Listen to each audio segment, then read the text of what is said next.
kuki amategeko yo mu madini amwe namwe usanga buza ibyo kuzana abagore benshi kandi bari abatubanjirije kandi twirirwa turirimba twirirwa tuvuga ko ari abo kwizera cyangwa se gufatirwaho urugero nubwo mwari mwansobanuriye ko gufatirwaho urugero ari Kristo.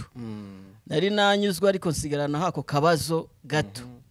Ndavuga nti ni kuki tubuzwa kuba twatunga abagore benshi kandi bo barabagiraga kandi namwe mubashaka kandi natwe twabarongora. Murakoze cyane. Iyo twizera uburyo budukura mu gisekuru na karande twari kwizera tugahita twimurwa tugahabwa indi gature. Ariko ubwo tutimutse egari ko twasizwe kugira ngo duhindure aho turi.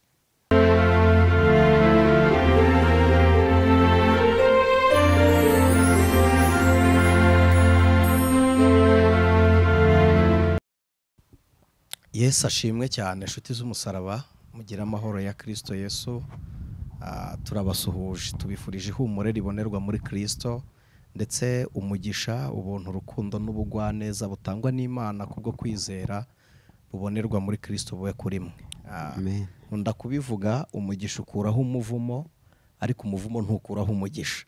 Niyo mpamvu rero abahesha bawo tuba tuwaturiye ku bantu b'Imana kugira ngo mubone umugisha ubu munezero mu cyimbo cy'umubabaro, ubu ibyishimo mu cyimbo cy'amarira kandi bibabera ibitwenge mu gihe cyo kuboroga. Imana ibaha umugisha. Mbere yuko twakira bene data mubona hano kuri kamera ntabwo ari ubwa mbere, je pense que musa naho mubamenyereye nubwo nitukomeza kugira umugisha ku Mana atari ubwa nyuma, ariko kandi namwe aho muri mu mpande enye z'isi turabakiriye, ari abari ku migabane itandukanye by'umwihariko mu gihugu cyacu cy'u Rwanda kandi akarusho mu mujyi wa Kigali aho dutuye aho turi tubahaye ikaze. Rero njyewe ni mwene so Anicet niyomugabo ku ijwi ry'umukanguzi nk'ibisanzwe turi kumwe ku majwi n'amashusho na mwene data Musa, nawe tumwatuyeho umugisha w'Imana n'ukuboko kwiza kwa Kristo kube kuri we.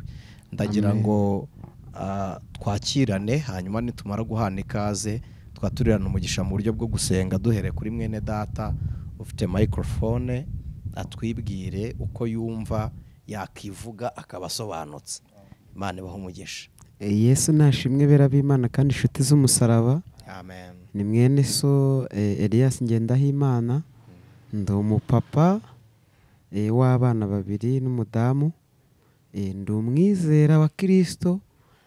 Imana y'amahoro ibaha umugisha. Amen. Ashimwe Yesu ahimbazwe. Ni Ndayisabye Jeremie n'ubundi usengera mu itorero rya ADPR. Yego. Hano Kinyinya. Abandi umupapa w'abana batanu n'umudamu. Kristo aduhana umugisha. Imana ishimwe. Yesu ashimwe bera b'Imana. Amen. Ndabasuhuje mu izina rya Yesu. Nitwa Bizimana Marcel. Ndi umugabo ndubatse mfite madamu n'abana. Ndi umukristo nkunda Yesu. Yesu aduhana umugisha mu izina rya Yesu. Amen. Abakunzi b'ijwi ry'umukanguzi TV reka mumfashe tubahe ikaze tubakire mu mwami wacu Yesu Kristo kandi namwe mwiyumve mwikaze. Imana ibaha umugisha kubw'ishyaka mwagize ryo kubana natwe kugira ngo tuganire na bene data impamvu z'ibyiringiro byacu. Reka mbigombe dusenge dushimire Imana hanyuma dukomeze tuganira. Turagushimiye Yesu mwiza, tugushimiye umuhamagaro waduhamagaye ari wo kuraga ubugingo buhoraho. Tugushimiye ko wadutoranyije ukadutandukanya n'abandi bisi, warangiza ukavuga ngo mwe muri abizera twijejwe n'imirimo yawe kubw'ijambo ryawe, ukaduha umwuka wera kugira ngo tube abana b'ubugingo izina ryawe nirihabwe icyubahiro. Uyu mwanya twicaye hano kugira ngo tuganire ku mpamvu z'ibyiringiro byacu. Buri muntu wese akwizera kuko yakumenye kandi umuntu akumenya kuko yakubwiwe, umuntu akubwirwa kuko yahuye nabo watumye. None uyu mwanya hari urujijo ruriho kuko waduhamagaye mu mahanga atandukanye, mu misozi itandukanye, amoko atari uramwe, mu miryango itari imwe, ariko duhamagarira kuba umwe. Ibyo bituma rero twebwe nk'abantu hari aho dushinga ibirenge bikadutera urujijo rwo kukumenya, ariko iyo duhuye nk'abizera niko ijambo ryawe rivuga waratubwiye ngo uko mubona wa munsi urushijeho kuza mujye murushaho guteranira hamwe kugira ngo mwaturirane impamvu z'ibyiringiro, muhumurizanye, mubwirane zaburi n'ibihimbano by'umwuka kugira ngo hatagira uwo muri musigara. None mwami turaje kugira ngo tuganire uko dutekereza ku ijambo ryawe, utwungure ibitekerezo, umwuka wawe wera tuyobore, kandi udufashe no gutekereza abandi kugira ngo tugere ku nyota y'icyo bashaka kumva muri wowe. Ubishoboje twebwe twabishobora, ubidutumye twabikora, kandi ubitwemereye twabibasha. Izina ryawe nirihabwe icyubahiro ku bwawe none n'iteka ryose Yesu Kristo, amen. Imana ibahe umugisha. Abo duherukana mu kiganiro cyabanjirije iki cyitwa Bazanawe, twagarukiye ku nkuru y'abasirikare ku rugamba, twibaza duti harya iyo umusirikare yateye igihugu n'undi agatera ikindi kandi abo basirikare bose bashaka amahoro, kandi burya ngo ababurana ari babiri, umwe aba yigiza nkana. Uwigiza nkana niwe uhanirwa icyaha yakoze, amaraso amenekera ku rugamba. Nibo twabonye igisubizo ko hari amategeko y'urugamba, iyo uyishura kiranirwa, hakaba kabiri n'ubumuntu muri wowe, hanyuma uhangana n'abo muhanganye, niko twabonye, ukirinda kumena amaraso atariho urubanza. Hanyuma twabonye ko ariho urubanza arayo muba muhanganye, ko buri muntu na burya ntawuba mu ntambara adafite adversary. Imana ibaha umugisha. Ariko kandi twari tugifite mwene data ufite mikrofone, ashobora kuba ari we wari ufite byinshi. Twari twarimye amasinde, ariko samwe y'abakamena mpongo, ntabwo arame barima samwe barima ngo bayadukorere. Na amasinde twari tugize ngo tuje gusubikura. Ubwo afite mikoro reka tumuhereho atubaze icyo yibazaga muri we. Imana ibahe umugisha. Murakoze. Mwiyegereje mikoro nta kibazo. Murakoze cyane kumpa uyu mwanya no kuba ngaragaye hano kuri Umukanguzi TV. Ni iby'igiciro, tubishimiye Imana. Amen. Twasubitse hari ibibazo nari nsigaranye bitari byinshi, ariko icya mbere numvaga ngomba kubaza ni ikijyanye n'abo twita abatubanjirije, ari bo ba Dawidi na ba Aburahamu. Nari ndimo nibaza nti kuki amategeko yo mu madini amwe namwe usanga abuza ibyo kuzana abagore benshi, kandi bari abatubanjirije kandi twirirwa turirimba, twirirwa tuvuga ko ari abo kwizera cyangwa se gufatirwaho urugero, nubwo mwari mwansobanuriye ko gufatirwaho urugero ari Kristo. Nari nanyuzwe, ariko nsigarana hako kabazo gato. Ndavuga nti ni kuki tubuzwa kuba twatunga abagore benshi kandi bo barabagiraga, kandi namwe mubashaka, kandi natwe twabarongora. Murakoze cyane. Mbese wowe urabazwa impamvu warenganye. Yes. Ariko roro muri Bazanawe ya none kandi ntabwo bwabazana. Kubw'idini cyangwa kubw'itorero tubamo twubahiriza amahame yaryo. Ntabwo ari itorero n'idini gusa, ahubwo n'amategeko agenga umuryango nyarwanda. Nayo ubwayo ntatwemerera gushaka abagore barenze umwe. Ariko kandi kabiri, ntabwo tugendera ku mategeko gusa mu gihe ibyo twakora bitabangamira sosiyete turimo. Icyo nshaka kuvuga ni iki: no mu gihe babiri bazaba bemewe, ntibizaba bisobanuye ngo abakristo twabemerewe. Kuko ubusanzwe nimureba Aburahamu ava muri Uriya Bakarudaya yari ari kumwe na Sarayi, sibyo? Agera ku rwego acika intege Sara mu buryo bwo kwizera no gutegereza ijwi ry'Imana, hanyuma abwira Aburahamu kuryamana na Hagari, babyara Ishimayeli. Noneho nimureba inzigo yavutse hagati y'aba bana babiri, Ishimayeli na Isaka, ubwayo yaba n'impamvu, sibyo, byo kutemererwa abo bagore babiri, kuko tuba tubyaye abana b'amahara kubiri bari bujye kubyara impaka. Ariko si icyo. Noneho ikiriho ibyo wumva nabo babyemererwa. Burya mugira ngo Dawidi kuzana abagore benshi yari abyemerewe, ntabwo yari abyemerewe kuko yabazanye mu gukiranirwa. Yazanye Betisheba muka Uriya yicishije Uriya. Imana yamubwiye ngo iki? Yaramubwiye ngo inkota ntizava iwawe kubw'amaraso yari yamennye. Bwa kabiri, nimwibuka inzigo Imana yamuhoreye kwa Dawidi, Abusalomo yafashe abagore basi aryamana nabo ku karubanda. Si nicyo gusa, Adoniya nawe yateye amakudeta abo bana. Si nicyo cyonyine, Amunoni yafashe mushiki we. Urumva ni ingaruka zigenda zituruka kuri iyo mirimo yabaye. Ahubwo icyo wavuga tubafatiraho urugero, wigeze uvuga uti muri cya kiganiro cyabanje uravuga ngo kuki tuvuga ibyiza byabo gusa, nuko nta kibi cyigisha. Ikibi kiba amateka akwiriye kumera nk'ayibagirana, kuko akenshi iyo turi kuvuga inzira abantu bakozemo ikibi tuba turi kwigisha ababikunyuraho icyo kibi cyakozwe nabo ngo bagikore. Niyo mpamvu mu nyigisho hari bikwiriye hakaba n'ibidakwiriye, ariko byose bihari. Noneho icyo nshaka kugusubiza ni iki? Dawidi icyo yarushije abandi yarihannye, yarambaraga imbere y'Uwiteka. Ariko kandi abuvuga bazanye abagore benshi n'ujya gusoma kugira ngo basenge bumvirwe. Ijambo ry'Imana riravuga ngo banza usende inshoreke. Uribuka ko Yakobo yabanje gusiga inshoreke hakurya? Ndabyibuka rwose. Biravuze ngo niba uri kumwe nabo isengesho ntiryemerwe, nabo ni ikizira.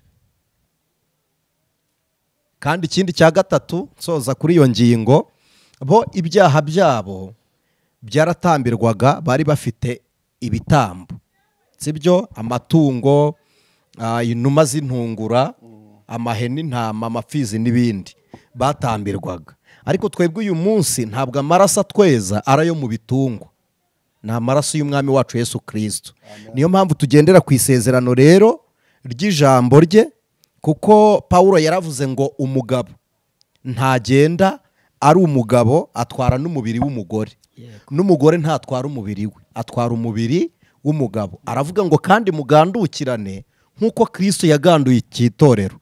Umugabo akunda umugore nk'uko Kristo yakunze itorero akaryitangira.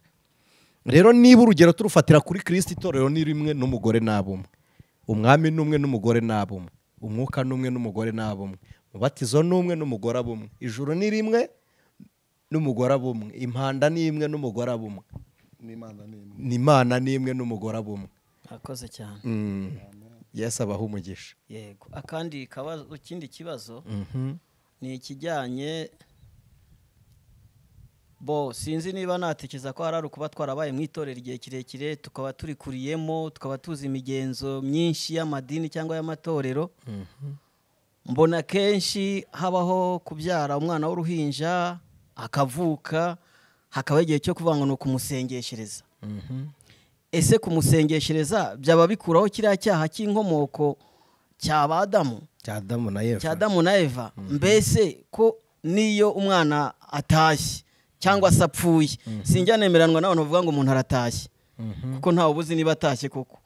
Ahubwo iyo umuntu apfuye, mbese buriya umwana mutoya, ko abantu benshi tumenyereye kuvuga ngo umwana mutoya ngo nta cyaha afite. Mu by'ukuri ubugingo bw'uriya mwana bujya mu ijuru, buzabona Imana. Icyo nicyo nshaka gusobanukirwa. Murakoze. Imirimo myinshi ikorerwa abana bato mu madini isa naho biyubagiza cyangwa bakirengagiza ukuri. Reka mbivuge muri ubu buryo. Bwa mbere, bagendera ku migenzo, amahame n'amadini, plutôt n'amategeko, bigatuma birengagiza ukuri kw'ibyanditswe byera. Noneho kabiri, ari n'igihe birengagiza ukuri kw'ibyanditswe byera kugira ngo baronke inyungu nyinshi muri ibyo. Ko nitubasengera, ntabwo umwana asengerwa ngo isengesho rikureho icyaha cy'inkomoko. Ashobora kwaturirwa umugisha nk'ibisanzwe ko yavukiye mu biganza by'abizera, noneho tukizera ko uwo mugisha umugeraho agasengerwa. Ariko mu by'ukuri umuntu ugirirwa iyo mirimo kandi ikamugiraho uruhare, ni umuntu wifitiye ubwenge butekereza. Ko nta muntu wizererwa, umuntu ariyizerera ku rugero rwe. Noneho iyo ataragira ubwenge butandukanye icyiza n'ikibi, n'icyo cyaha ntikimuriho. Icyo cyaha cy'inkomoko yo muri Adamu na Eva ntikiri kuri wa mwana wavutse, kuko ntibavutse ku ngoma ya Adamu, bavutse ku ngoma ya Kristo. Reka dusome ibyanditswe byera mu rwandiko Pawulo yandikiye itorero ry'Abaroma, ni igice cya 5 umurongo waho wa 14 sibyo? abaroma ibice 5. Ariko nituza guhera ku murongo wa 12 ni byiza. Urwandiko rw'abaroma igice cya 5 umurongo wa 12 haravuze ngo kuko bimeze bityo nk'uko ibyaha byazanwe mu isi n'umuntu umwe, urupfu rukazanwa n'ibyaha, niko urupfu rugera ku bantu bose kuko bose bakoze ibyaha. 13 amategeko ataratangwa icyaha cyahozeho mu isi, ariko ntawe sibyo, ntawe kibarwaho amategeko adahari. 14 icyakora uhereye kuri Adamu ukagera kuri Mose, urupfu rwatwaraga ndetse n'abatakoze ibyaha bihwanye n'igicumuro cya Adamu wasuraga uwajyaga kuza. Urumva kuva kuri Adamu kugera kuri Mose, buri muntu wese wabaga uri aho yabaga azira icyaha cya Adamu, sibyo? Noneho 15 ariko impano y'ubuntu bw'Imana ntigira ihuriro n'icyo gicumuro, kuko ubwo igicumuro cy'umwe cyateje abantu benshi urupfu, niko ubuntu bw'Imana n'impano y'umuntu n'impano y'ubuntu bw'umuntu umwe ari we Yesu Kristo bwarushijeho gusaga kuri benshi. Urumva cyaha cy'inkomoko gikuweho n'ubuntu bwa Kristo kandi busaze kuri benshi bitewe n'uko Kristo ahari. 16 iherezo ry'ubwo buntu ntirigira isano n'iry'icyaha cy'uwo muntu umwe, kuko iherezo ry'icyo cyaha ryari ryo gucirwaho iteka, naho iherezo ry'iyo mpano y'ubuntu yatanzwe ku bw'ibicumuro byinshi ni ugutsindishirizwa. 17 kuko ubwo igicumuro cy'umwe cyateye ko urupfu rwimikwa n'umwe, ni nako abahawe ubuntu busesekaye n'impano yo gukiranuka bazarushaho kwimikanwa ubugingo n'umwe ari we Yesu Kristo. Noneho nsubiza mwene data Jeremie, uyu mwana utabarutse ari muto, ubwenge bwe butarakura ngo agire amahitamo, ntabwo arimbuka abariwe muri cya cyaha cya Adamu na Eva. Abasanze ubucunguzi bwa Kristo hano, kuko buriho, iyi ngoma turiho ni iya Kristo. Kandi ijambo ry'Imana mu gitabo cy'umuririmbyi, ni umuririmbyi wavuze ngo turashima Imana ko twavukiye ku ngoma y'umwami Yesu. Ngo iyo tuvuka ku ngoma ya Satani tuba twihebye, bamwe badutapfunira ibitabi, amajosi yuzuye impigi, sibyo? Noneho uwo mwana rero, yaba uwizera n'utizera, hari abavuga ngo umwana yavukiye mu rugo rw'abatizera. Ntabwo kutizera kwawe bihesha umukiranutsi gupfa, no kwizera kwawe ntibihesha ukiranirwa gupfa, ahubwo uwo mwana wavutse we ubwe aracyari mu biganza bya Kristo, nubwo avukiye muri wa muryango wanduye, kuko natwe ntitwakijijwe tubikomoye kuri ba mama. Agakiza kacu si ba data, ni muri Kristo Yesu. Babisobanuye ngo nawe niyihitiramo, agahitamo kuguma mu bibavutsemo cyangwa agahitamo kwizera Kristo Yesu. Inzira hisemo niyo izamugeza ku ntego y'amahitamo ye. Rero inzira yacu ni Kristo. Ndumva sinzi niba ngusubije uko biri, ariko icyo cyaha ntikibarwa kuri uwo mwana. Iyo atabarutse aruhukira munsi y'igicaniro nk'uko abandi bera baruhutse. Murakoze cyane. Yego. Nababaza kandi kantu kagira gati, hari ijambo tujya dusoma rivuga ngo nzahora abana gukiranirwa kwa base na ba nyina. Iryo jambo mwadufasha kuri dusobanura icyo rishatse kuvuga? Iryo jambo ryo guhora abana gukiranirwa kwa base na ba nyina niyo nkomoko ya Adamu, ko iryo jambo ni irya mbere yo gucungurwa. Sinzi niba wararisomye mu isezerano rya kera, niho riri, kuko icyaha cy'inkomoko na Yeremiya yaragitatse, aravuga ngo ba data bakoze ibicumuro, none bakoze ibyaha, none ntibakiriho twikoreye ibicumuro byabo. Birashoboka uko gukiranirwa, hari ingaruka z'ibyaha zishobora kugera ku bana wazikoze mu gihe cya Kristo. Tuvuge muri iyi minsi, ingaruka z'icyaha zagera ku rubyaro rwawe, ariko ntibazahanirwa icyaha, bazabona ingaruka zitabakuraho ubugingo. Ni ingaruka z'icyaha, ntabwo bo bazabarwaho icyaha, ariko igihano cyageze kuri se kizagera no ku mwana, ikiri kuri mama kigere no ku bana. Ariko ingaruka z'icyaha ubundi ubusanzwe, Imana iguhaniye icyaha n'ukurimbuka, ariko uko kurimbuka kw'icyaha cyawe ntibizagira uruhare kuri uwo mwana. Icyo akora ashobora kwisanga mu gihano arimo, kuko aho uvukiye niho ukurira, birumvikana, kandi niyo utahakurira ujya kukurira ku bavukiye ahandi, ushobora kwisanga mu ngaruka zahuri. Bishoboke ko ubuzima ndimo bushobora kuba buturuka ku ngaruka z'ababyeyi banjye. Birashoboka, ariko icyaha cyabo utazakibazwa imbere y'intebe y'urubanza. Wakoze cyane.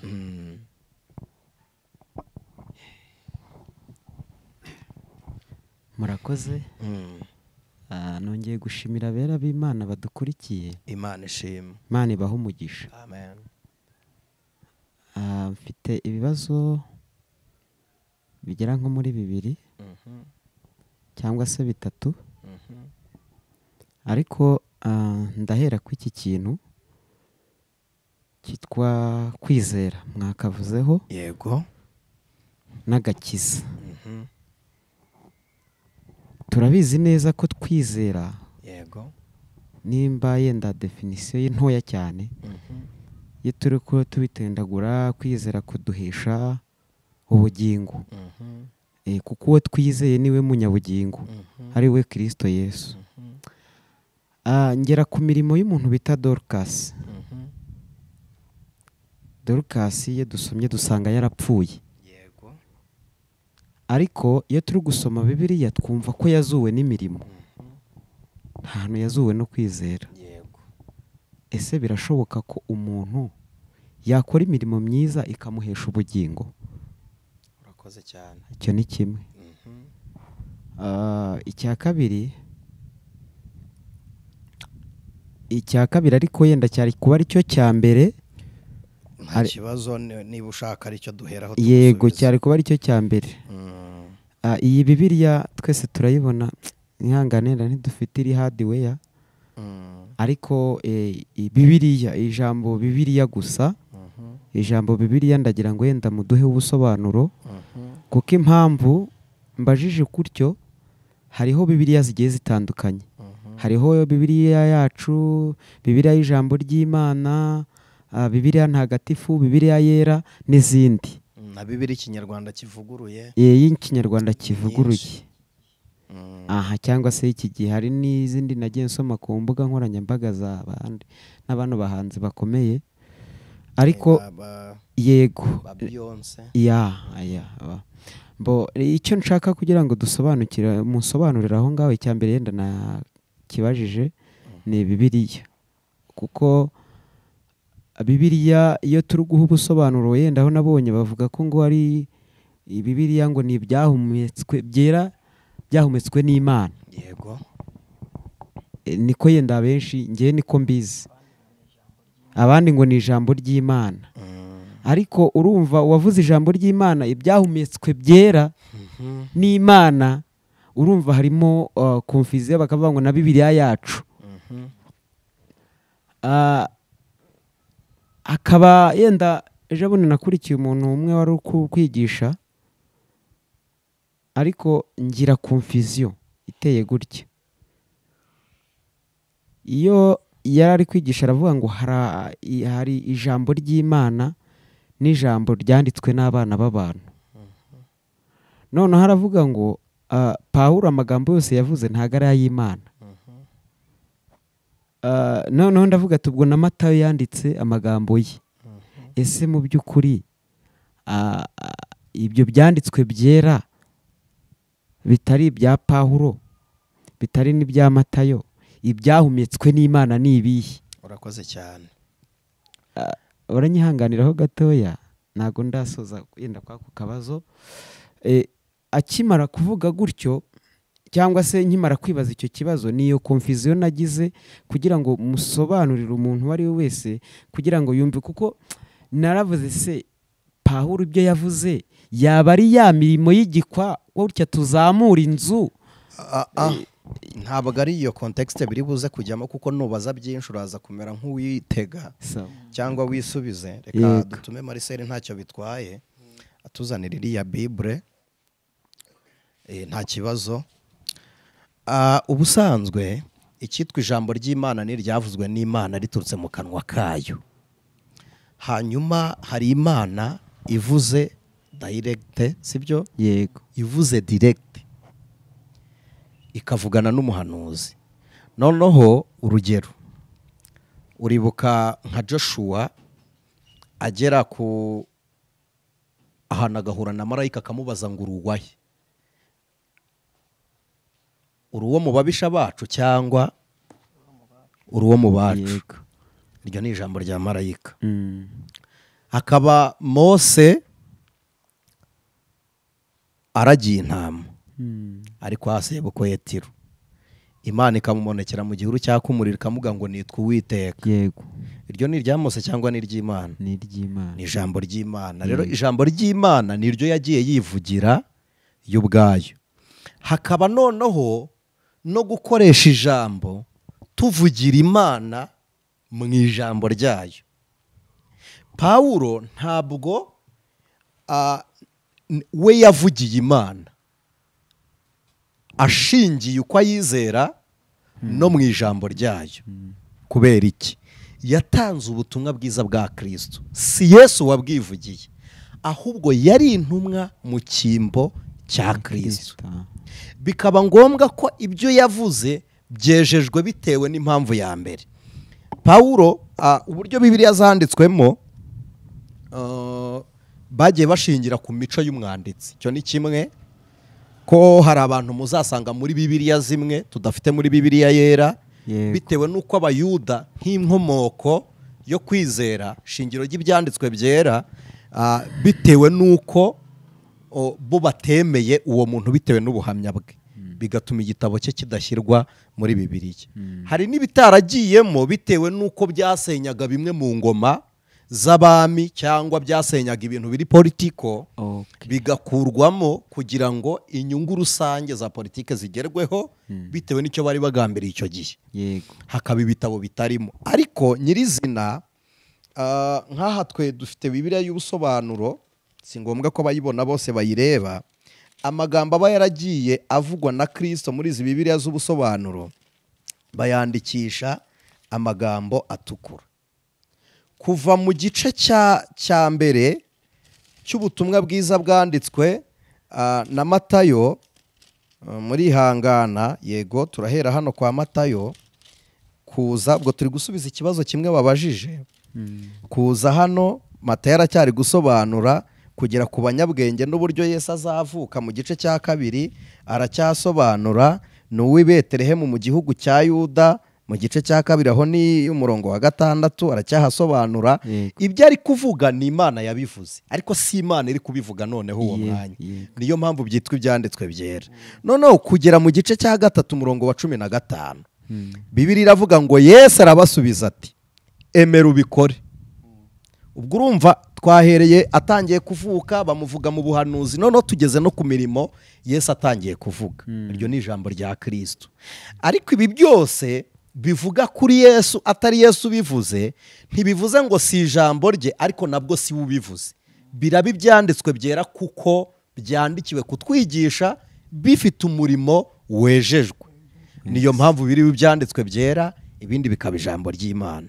Bituma rero Bibiliya yose itaba ijambo ry'Imana, ahubwo ibi byanditswe byera bigambiriye kutugeza ku ijambo ry'Imana, kuko byabereyeho kuduhugura no kutumenyesha ubucunguzi bubonerwa muri Kristo.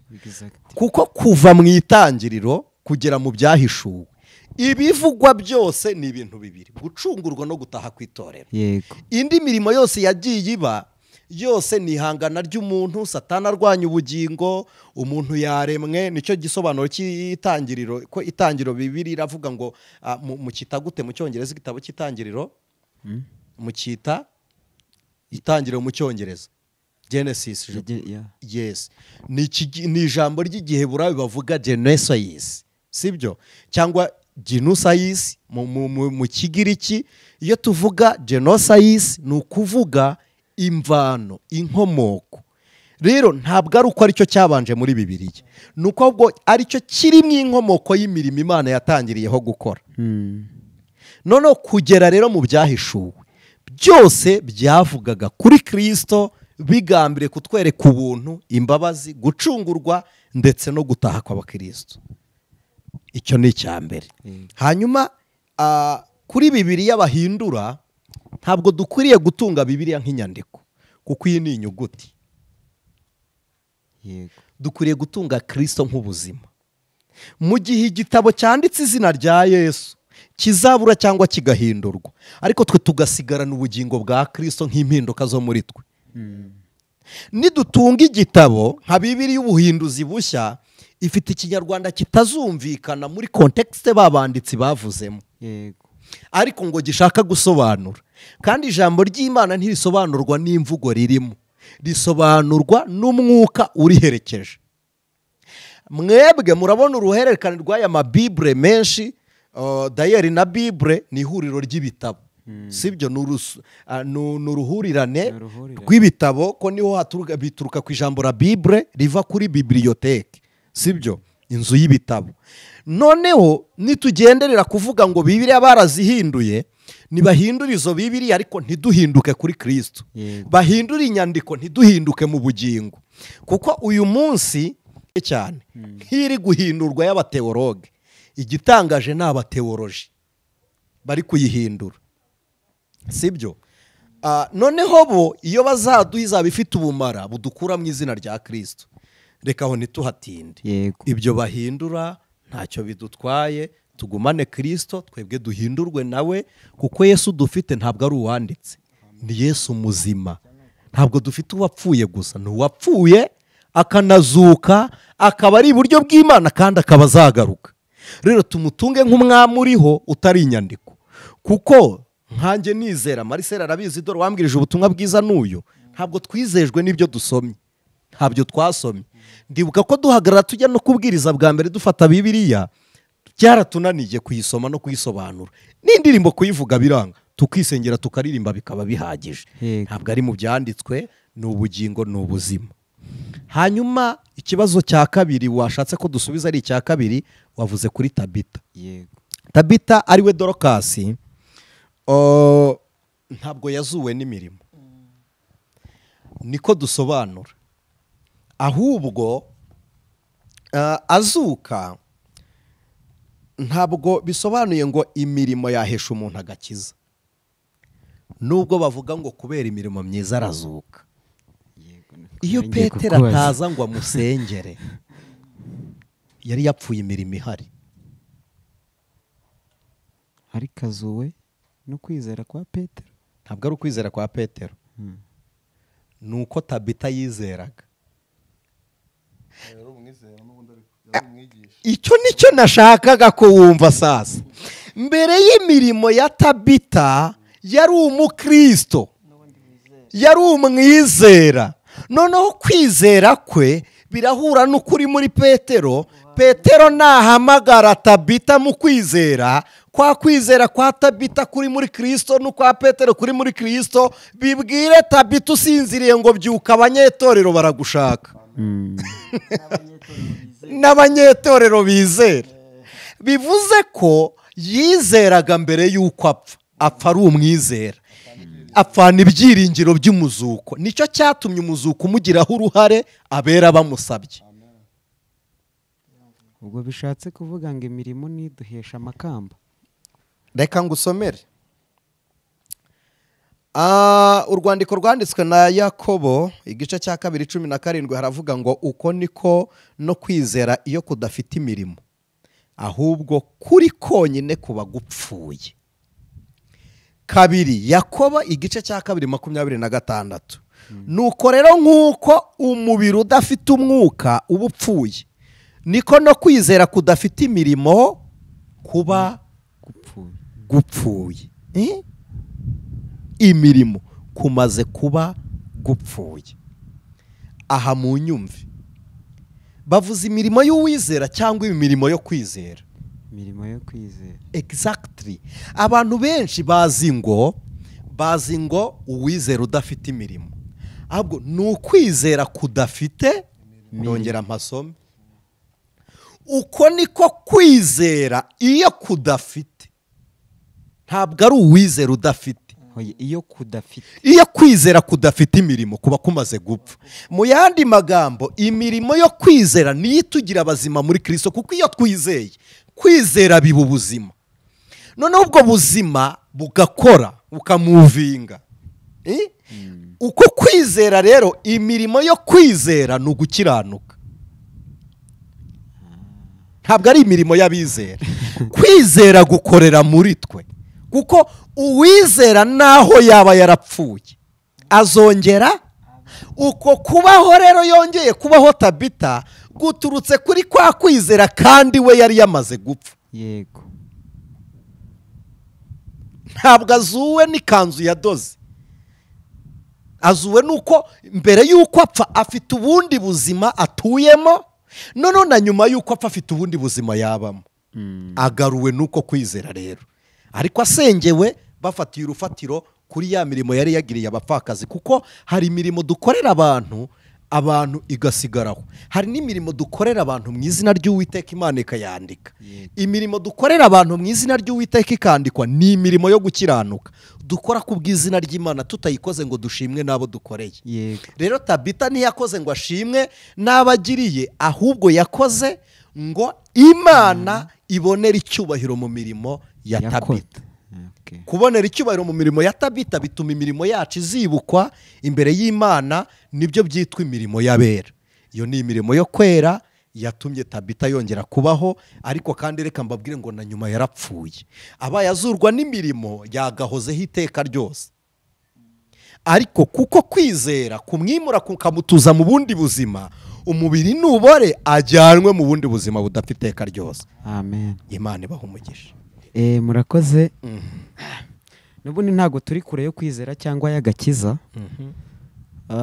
Hari iyo turi mu isi, muririmbyi yaravuze ngo dufashe igihe mu ntambara. Yego. Izo ntambara zishobora kuba ari zo twikururiye cyangwa se ari zo tutikururiye. Impamvu nkoresheje iryo jambo, araho mwigishije ku mivumo na karande, muri kuyitubwiraho mwadusobanuriye imivumo, inkomoko y'imivumo. Icyo ntago nkigarukaho, ahubwo icyo yenda ngiye nshaka kugarukaho, ese iyo umuntu amaze kwemera Yesu nk'umwami n'umukiza, umukiza nyine ibyo ngibyo yenda by'imivumo, kwizera afite nyine kwemera ko Yesu ari umwami n'umukiza ku buzima bwe, ko umuntu ashobora yenda, reka nge nihereho urugero, ushobora kuba nizera ko Yesu yankijije, nkamwizera yenda ko ari we uzanyobora mu buzima bwanjye, ariko nkasanga yenda nk'urugero rutoya, nkajya mpora numva ndota mbona dataza, kandi yenda ntaze mu buryo bwanjye,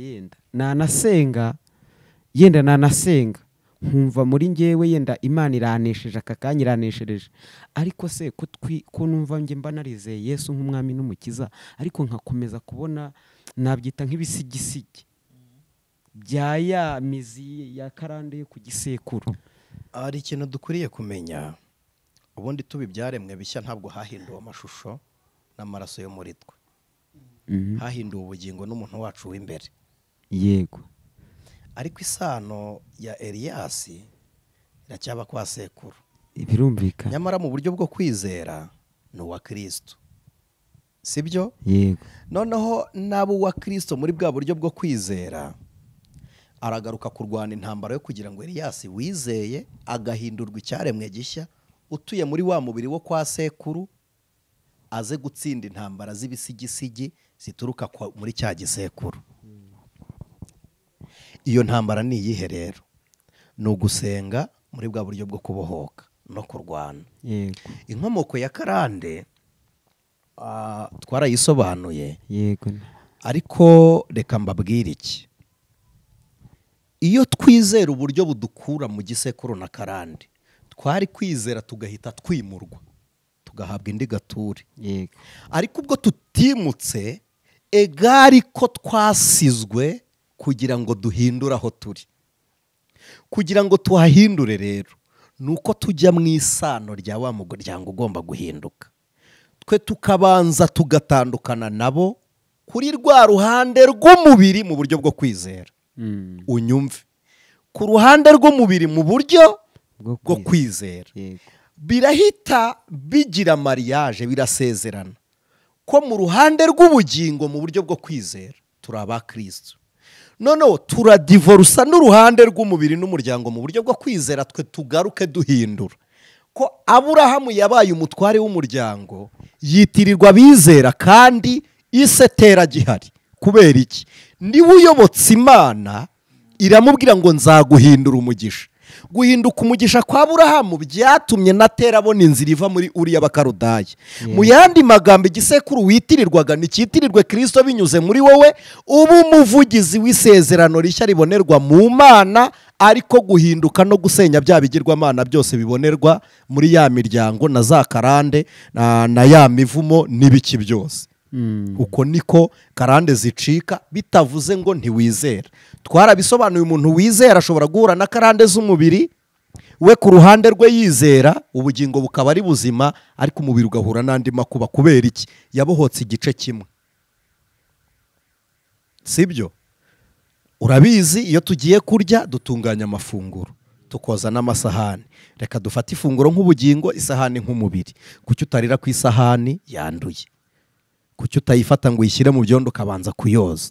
Koza isahani reka tubigereranye no kwikuraho za karande, gusenga no kweza wa muriro no kukura muri za ngaruka zose. Sibyo? Noneho gutunganya amafunguro tubigereranye n'ubugingo, kugira ngo ibyo bintu bibiri bibe byuzuye n'urugero ruto ruri buze kumvikana. Sibyo?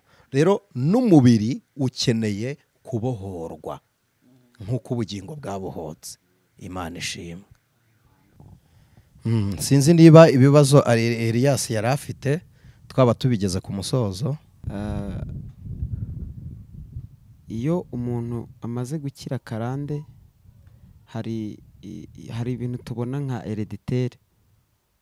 hereditere, yenda nk'urugero nka za diyabete, ukazasanga yenda nimba nka data yarishwe na diyabete, ugasanga nanjye ndayirwaye, cyangwa ugasanga murumuna wanjye arayirwaye, kandi mu by'ukuri ngewe nsenga naremeye kwakira izo mpinduka za Kristo muri ngewe.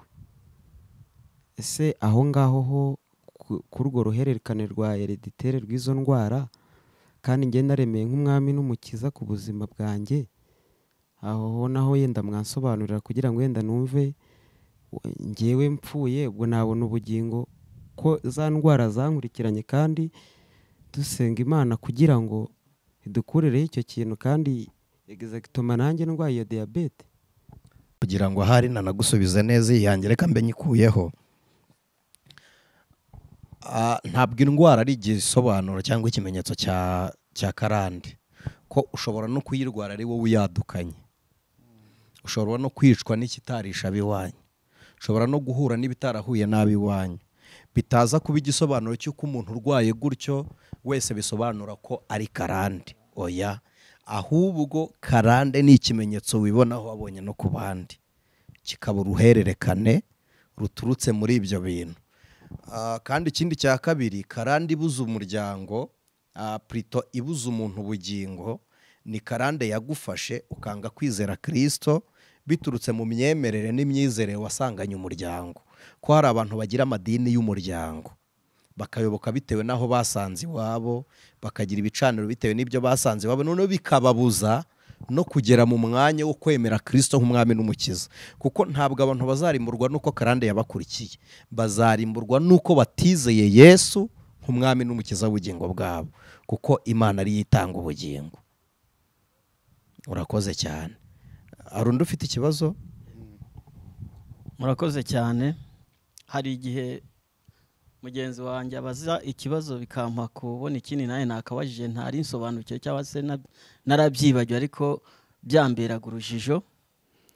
Dufite amateka cyangwa se amakuru y'abantu batwigisha bakatubwira yuko umuntu wishwe n'abadayimoni ngo atajya abona ubugingo, kandi tuzi ko hari n'ababa bakijijwe bicwa n'abadayimoni. Urugero bakamutuma nk'uwo, twumva ko bamutumye ngo ibintu bajya bita ngo amahembe, agapfa kandi yasengaga. Ibyo bintu mwabimfashaho iki, mwansobanuriraho iki? Nawe ndagusubiza nkoresheje mikoro yawe. Ntabwo impamvu yo kubona ubugingo ntabwo ituruka mu mpamvu y'ikishe uwapfuye. Noneho n'impamvu yo kubura ubugingo ntituruka mu kishe uwapfuye. ahubwo uwapfuye yapfuye yizera cyangwa ntiyizeraga. Ushobora guhita wibaza ngo umuntu yizera abadayimoni bamutera baje ari abahe. Hari abadayimoni bo mu buryo bw'imyuka bagukubita ariko bisha iki noneho? Iyo bakwishe bisha iki? Birashoboka ko umubiri wapfa ariko ubugingo ntibupfe. Niba bisha umubiri, ubugingo bwo muri uwo muntu wapfuye bwari buzima, umubiri urapfa rwose ugenda usinzire ariko ubugingo bwawe bubone uburuhukiro nk'abandi bizera. Ndakeka Marcel nawe afite ikindi kibazo. Murakoze cyane. Wenda icyo cyo kwicwa n'abadayimoni reka ndeke kugitindaho, ahubwo nari mfite ikibazo mu kiganiro twegeze dukora cya mbere cyo kuri Bazanawe. Umuvandimwe yabajije ku kibazo cya Satani, ndabyibuka nicyo ndi bugarukeho. Yavuze ko Satani ari nk'umwana w'ikirara Imana yari ifite. Sinzi niba mubyibuka. Yavuze ko Satani ari umwana w'ikirara Imana yari ifite, hanyuma Imana ikaba yari ifite abandi bantu, ifite abandi bana ariko bafite ahandi baherereye badafite aho bahuriye na Satani. Hanyuma abo ngabo Imana ikaba yarabashyize aho ngaho kugira ngo izababonemo umusaruro, hanyuma igafata wa mwana w'ikirara ari we Satani yari ifite ikamuzana mu bana Imana yariteze nk'umusaruro. Bahanganye. Ikintu cyatumye mbyibazaho, ese ubuzima bwa Satani cyangwa mu kubaho kwa Satani ni kimwe n'ubuzima bw'abantu Imana yaremye? Impamvu mbivuze gutyo cyangwa impamvu ndi kubyibaza gutyo, nzi neza ko umuntu nyine cyangwa twe abantu twabayeho mu buryo bwo kuremwa n'Imana, Imana yaturemye. Hanyuma nkibaza uko twaremwe, kuko twe twaremwe mu mukungugu, niko Imana yabikoze. Satani we nibwo buryo yaremwemo, kugira ngo niba Satani yari umwana w'Imana natwe tukaba turi abana b'Imana, ubwo ni ukuvuga ngo dufitanye isano na Satani. Nicyo kibazo nibazaga. Murakoze. Ushaka kwibaza ko uri uwa Satani se? Oya. Wanjye ntabwo njye sindi uwa Satani. Ahubwo njyewe ku rwanjye ruhande tuvukana na Satani. Ubundi hari ibiremwa byaturutse mu kubumbwa, Imana ibumbye igitaka. Hakaba n'ibirema by'umwuka byaturutse mu gutegeka, Imana itegetse ngo bibeho. Ni mu biremwa by'umwuka ari byo biri muri sayidi y'abamarayika. Ni urwo ruhande Satani arimo, ko nawe ni marayika w'umwijima. Ariko si umwana w'Imana. Ntabwo ari ikiremwa cyabumbwe mu ishusho y'Uwiteka. Uwaremwe mu ishusho y'Imana agahumekerwa mu mazuru umwuka w'ubugingo, n'abafite inkomoko muri Adamu. Ariko kandi Adamu si sekuru wa Satani, ahubwo ni sekuru w'umwana w'umuntu. Yego. Ariko ibyo biremwa byose bikomoka ku Mana. Yego, byombi. Ari icy'umwuka n'icy'umubiri. Noneho icyo turusha ibyo biremwa byose ni uko twe twaremwe mu ishusho y'Imana. Yego. Uvanga ibindi byo bifite indi shusho byaremwemo, y'umuyaga, y'umwuka, bitaza kwitwa ngo ni abana b'Imana. Bitaza gufata iyo nyito yo kuba abana b'Imana. Kwitwa umwana w'Imana umuntu wese ugendera mu nzira y'Imana atunganye yitwa umwana w'Imana. Noneho ku rwego na marayika yitwa umwana w'Imana, ayoborwa n'Imana mu gihe ayemera, ku buryo ashobora no gukora ibibi nyuma akitirirwa aho yavuye, Imana ikamuca nyuma. None se wenda aho ngaho nshobora kubangiza nk'urujijo. Muvuze ko na marayika ashobora kwitwa umwana w'Imana, hanyuma kandi na Satani nawe yari marayika. Ubwo nawe twavuga ko wenda kuba ari marayika nawe ubwo yari kuba umwana w'Imana. Hanyuma mu mugambi wo kurema umuntu, sibyo? Imana yashatse umuntu waza mu buryo bwo gucungura umuntu amaze kuremwa. Imana yashatse umuntu wazaza gucungura umuntu mu isi. Ariko Satani yaraciwe. Satani yaraciwe. Inama yakozwe yo gucungura umuntu, Satani yaraciwe mu ijuru. None se Satani ntiyari mu bari bagiye gucungura. Hanyuma mu mugambi rero wo kurema umuntu nibwo Satani yari ahari. Umuntu amaze kuremwa arigomeka. Noneho Imana mu buryo mu nama yabaye yo kuza y'agakiza, inama y'agakiza yo gucungura umuntu yari irimo abari kuri kote ya Satani no kuri kote y'Imana, ariko Satani nta nama n'igitekerezo yasabwaga, kuko we ntiyari ahari, yari ahejwe kandi iyo nama ntiyakozwe kugira ngo Imana irebe uwayisimbura. Ubundi ikintu cyitwa inama sinzi niba mbyemera naho namwe, inama iba hagati y'abadahuje kugira ngo bashake icyo bahurizaho, kugira ngo bashake icyo bahuriraho. Impamvu rero byiswe inama ntabwo ari uko Imana yari igishije inama, yari ishatse guhuriza hamwe abadahuza kuri uwo mugambi, kugira mwebwe nimubireba kuri context y'ibitekerezo byari bihari, murirengagiza ko ubundi iyi nama yakozwe yari inama yo kugaragaza ibinyantege nkeya biri mu ijuru ko bitanganya n'Imana ububasha. Nicyo cyatumye habura n'umwe irihagurukira, kuko iyo habone kuhaguruka iyicara ku ntebe y'imbabazi ntiyari kwitirirwa imbabazi, hari uwari kuba ubonetse uyirusha imbabazi. Yo rero kuko irusha byose imbabazi, niyo yihagurukiye yitwa inyembabazi. Nicyo cyatumye Yesu yitwa Kristo, bisobanuye ucunguriye Imana. None ifite akabazo kameze gake. Yego. Tumaze kumenya yuko Kristo we yaje gucungura umuntu, kandi habayeho inama mu ijuru, kandi iyo nama yabaye Satani yaraciwe mu ijuru, yaraje mu isi, yarajugunywe mu isi. Mbese mbere yuko Satani ajugunywa mu isi, ubwo yavuganaga n'Imana, cyangwa se nge nabyita nihangana, ashaka guhangana n'Imana, imubaza ati kuki waremye umuntu utangishije inama?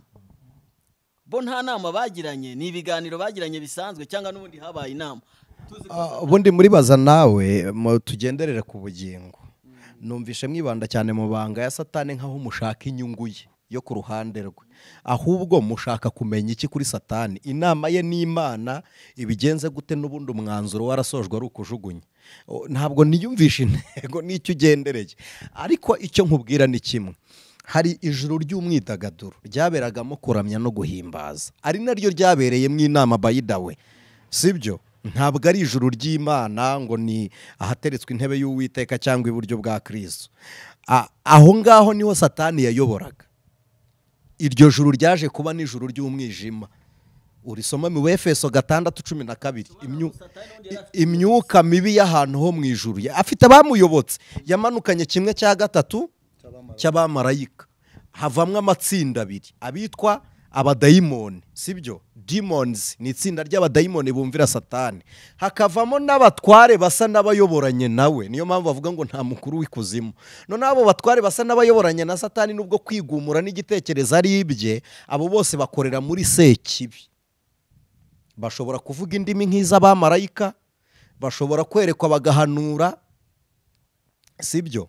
Bashobora no guha umuntu kuvuga mu izina rya Kristo. Muribuka bene Sikewa bafashwe n'abadayimoni, bababwiye ngo Yesu turamuzi. Urumva izina rya Yesu bararivuze. Hanyuma iyi nama y'agakiza yo mu ijuru, icy'ingenzi n'icy'abakristo dukwiriye kuyimenyamo nuko yabaye mu inama yaturutsweho ubucunguzi Imana Data twese ikaducungura.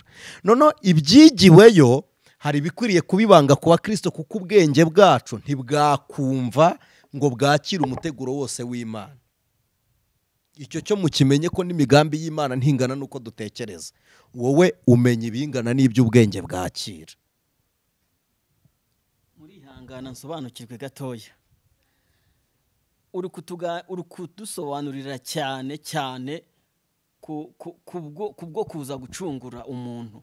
Niho uri kudusobanurira cyane. Ngiye ndashaka kumenya, tuzi yuko mbere yuko Satani ajugunwa mu isi bari abamarayika, byari biremwa bande? Satani nabo bari kumwe. Nyuma ajugunyeho bo byagenze bite? Babaye ibiremwa batarajugunwa. Nicyo kibazo nge mfite. Batarajugunwa bari iki? Bari abamarayika n'ubundi. Satani atarigumura ku Mana bari iki? Icyo bari cyo ndabizi neza ko ajugunwa mu isi 1/2 1/3. Ngusubize, muri kudusubiza inyuma mu bintu mutagasubiyemo. Niba bari abamarayika ari imyuka, uyu mwanya Satani mwari mwahura ngo mufate? N'ubundi ni iki? Ni imyuka. Icyo yavuyemo ni kimwe: ari mu ijuru ari kumwe n'Imana atarajugurwa, yari mu ntego y'Uwiteka. Amaze gucibwa ajya mu ntego ye. Niyo mpamvu tumwita Sekibi, kuko ari contre n'umugambi w'Imana. ariko ntibyamuhinduye ikiremwa gifite umubiri nka bimwe twavuze ko niyo abadayimoni bagiye gutera cyangwa amashitani amwe atega amamodokari mu nzira yambara amashusho y'imibiri yapfuye kuko umuzima atagira umubiri, yitiza amashusho y'abantu twari tuzi hanyuma yakagenda muri ya mashusho y'abantu, ariko ni umwuka wa Satani uri muri ya mibiri wambara ya shusho, ariko ntibisobanuye ngo wa mubiri wavuye mu mva, uba waraboze rwose n'amagufwa araho, ariko ya myuka ikitiza ya mibiri. Icyo ushaka kubaza ni uko Satani yahindutse uw'umubiri, ni uko atakiri uwo mwuka, igihari ni marayika w'umwijima. Ariko mbere y'uko aba uw'umwijima yahoze ari uw'umucyo, yitwa Lucifer, Rayitifa, ari urumuri rw'umuriro. Hari ikindi ngewe nkunda kwigarukira ku magambo abantu bakunda gukoresha cyane ari komoni cyangwa se ari rusange, kandi koko tukayafata nk'aho ari amagambo aturutse ku Mana, nk'uko twabonye mu kiganiro kibanza ngo izahagarara ku bitugu by'abapfapfa. Imana ibaha umugisha, twanarasobanukiwe. Ariko hari n'irindi jambo cyangwa se mukiri ku mwuka cyangwa se ku myuka, hari irindi jambo rikunda gukoreshwa cyane rivuga ngo nzaboherereza umwuka w'ubushukanyi ubashyeshyenge. Mbere y'icyo kiganiro twari twakoze ikindi, reka tuhasome twerekera hafi kugera aho twitsa. Umwuka uturutse ku Uwiteka wavuzwe kwa Ahabu, ngo imyuka mibi iturutse ku Uwiteka n'abakoze iyo basobanuye Bibiliya, reka mbyite gutyo bwa kabiri. Uyu mwanya ngewe ubwanjye, abadukurikiye wenda ntibari kubona aho twicaye, ariko nshatse nafungura uyu muryango, ibyari inyuma ya hano bikaza kuri wowe, ariko atari ibyanjye. Ni urugero, hanze habaye hari imbwa nkayikingurira, ngewe icyo nkoze ntabwo ari ukorora imbwa, si no kuba yari iyanjye kuyicirira, ahubwo icyo nkoze nkuyeho icyagukingiraga. Ni Imana yakoze kwa Ahabu, yakuye uruzitiro rwayo kuri Ahabu, abadayimoni baramwanjama, kuko icyamurindaga ari uruzitiro rw'Uwiteka, byitwa imyuka ivuye ku Mana, ariko si yo mu Mana. Ni uko uruzitiro rwakuwe kuri Ahabu, icyamukingiraga gitewe n'Uwiteka gikurwaho n'Uwiteka. Iby'Imana yamurindaga biramubona, ntabwo ari uko ari imyuka mibi yo ku Mana. Kabiri, soma Daniyeli igice cya 11. Muratwihanganira, hari abantu bahakurikiye, ntabwo ari Imana ivugwa izabashyeshyenga. Bibiliya imwita umwami w'ikitimu. Daniyeli igice cya 11, nshaka guhita mpasoma nihuta, munyihanganire kugira ngo mpabasomere. Daniyeli 11 umurongo, igice cya 11, reka dusome duhere ku murongo wa 28, niho tuza kuhumva neza. 27 haravuze ngo abo bami bombi nti imitima yabo izaba iyo gukora ibyaha, bazajya babeshyanya bari ku meza amwe, ariko imigambi yabo ntizuzura, kuko imperuka izaza mu gihe cyategetswe. Nyuma, urumva 28, nyuma azasubirana mu gihugu cye ubutunzi bwinshi, kandi umutima we uzaba wanganye n'isezerano ryera, azahakorera nk'uko yishakiye, maze asubire mu gihugu cye. Nuko mu minsi yategetswe azasubira gutera ikusi, ariko muri iyo ntambara yo hanyuma ntibizamera nk'ubwa mbere. 30, kuko inkuge z'ikitimu zizamutera zikamurwanya, bizatuma agira ubwoba, asubireyo arakariye isezerano ryera, kandi azakora uko ashatse, ni koko azasubirayo yitaye ku baretse isezerano ryera. Aho rero warubajije ni ku murongo wa 31, ariho abantu bakunda kugira, haravuga ngo azahagurutsa ingabo ze zonona ubuturo bwera n'igitambo, ubuturo bwera n'igihome, bakureho igitambo gihoraho, bashyireho ikizira cy'umurimbuzi. 32, abaca mu isezerano azabayobesha kubashyekenga. Urumva ari Imana ivuzwe? Abaca mu isezerano azabayobesha kubashyekenga, ariko abantu bazi Imana yabo bazakomera bakore iby'ubutwari. Abaciye mu isezerano ni abazahura n'intambara zo muri iyo minsi ya nyuma iri muri ubu buhanuzi, wenda ntitwihutiye kubusobanura. Hanyuma uwo mwami ufite ubwo butware bwa Satani areba baretse isezerano, kuko isezerano ni inkomezi z'umugenzi.